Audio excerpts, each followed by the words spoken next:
हर उहा औरत जेका उम्मीदवारीअ सां हुजे थी उन जी इहा ख़्वाहिश हूंदी आहे त खेसि 9 महीननि जी तकलीफ़ुनि ऐं महिनतुनि जो इनाम हिक सिहतमंद ॿार जी सूरत में मिले। इन सां गॾोगॾु हर औरत जी इहा बि ख़्वाहिश हूंदी आहे त उन जो वियम नॉर्मल थिए ऐं उनखे ऑपरेशन जी तकलीफ़ मां न गुज़रणो पवे, छो त ऑपरेशन जे करे मुख़्तलिफ़ मरहलनि मां गुज़रण सबबि हर माउ खे सिहतमंद थियण लाइ घणो वक़्तु लॻंदो आहे। अहिड़े मक़सदनि जे लाइ 9 महीने में कुझु अहिड़ा अमल आहिनि जेके कजनि त नॉर्मल वियम थी सघे थो। आगाटे दौर में वियम जे लाइ औरतुनि खे इस्पताल खणी वञण जो रवाज न हूंदो हो या वरी न हुअण बराबर हो। घणे क़दुरु औरतुनि जो वियम संदनी घर में माहिर दायूं कंदियूं हुयूं, जंहिंजो मेडिकल शोबे सां सिधीअ रीत त को बि वास्तो न हूंदो हो, पर तंहिंजे बावजूद बि उहे 90% केस पंहिंजे तजुर्बे जे आधार ते नॉर्मल कंदियूं हुयूं। जेतोणीक वियम दौरान उन्हनि जी ग़लतियुनि जे करे केतिरियुनि औरतुनि तोड़े ॿारनि जूं ज़िंदगियूं ज़ियान बि थी वेंदियूं हुयूं, पर तंहिं बावजूद बि उन्हनि जी नसीहतुनि ऐं अहमियत खां इनकार नथो करे सघिजे। इहे दायूं जॾहिं बि कंहिं औरत जो केस कंदियूं हुयूं त उनखे 9 महीने में कुझु कम करण जी नसीहत ॾींदियूं हुयूं, जन ते अमल करे पेट वारियुनि औरतुनि जो वियम नॉर्मल थी वेंदो हो। अहिड़े वक़्त में नॉर्मल वियम जी ख़्वाहिशमंद औरत कुदरती तौर ते सुस्तीअ जो शिकार बणिजी वेंदी आहे ऐं संदसि लाइ उथण वेहण ॾुखियो बणिजी वेंदो आहे, जंहिंजे करे पेट वारियूं औरतूं पंहिंजे ॾींहं जो घणो वक़्तु खट ते वेही या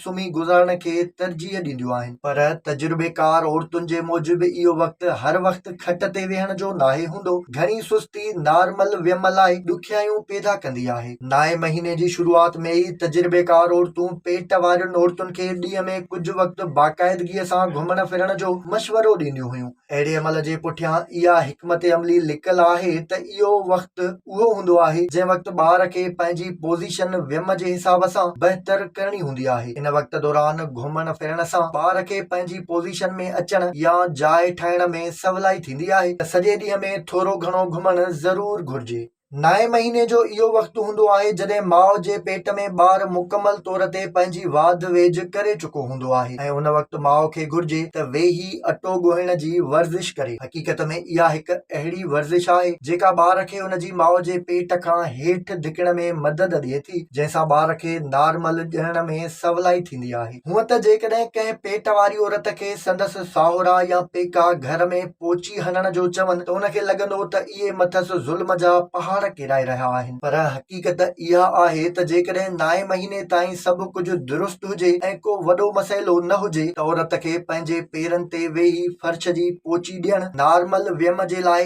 इंतिहाई मददगार हूंदो आहे। इन वक़्त में 9 महीने दौरान कंहिं बि क़िस्म जे मसइले खां बचण जे लाइ माहिर औरतुनि या दाइनि जो अहम मशवरो इहो बि हूंदो आहे त पेट वारी औरतुनि खे कब्ज़ीअ खां बचणु घुर्जे। इन लाइ इहे औरतूं देसी घीअ जो इस्तेमालु करण सां गॾु मेवनि ऐं सब्जियुनि जो इस्तेमालु घणे खां घणो कनि त जीअं उहे कब्ज़ीअ खां बची सघनि। हूअं त वियम जो साह खणण सां लाॻापो हैरान कंदड़ ऐं अजीब लॻे थो, पर हक़ीक़त में अहिड़ी तकलीफ़ में औरतुनि जे लाइ सही नमूने साह खणणु इंतिहाई ज़रूरी हूंदो आहे, पर उन लाइ सही नमूने सां साह खणण बाबति ख़बर हुअण बि ज़रूर घुर्जे। हिकिड़ो हथु पासीरनि खां मथे थोरो हेठि पंहिंजे पेट ते ऐं ॿियो हथु सीने ते रखो। नक मां साह अंदरि खणो ऐं साह खणण वक़्तु कोशिश कयो त तव्हांजो पेट तव्हांजे हथ खे ॿाहिरि धिके, जॾहिं त सीने ते कंहिं बि क़िस्म जो दबाव न पवणु घुर्जे।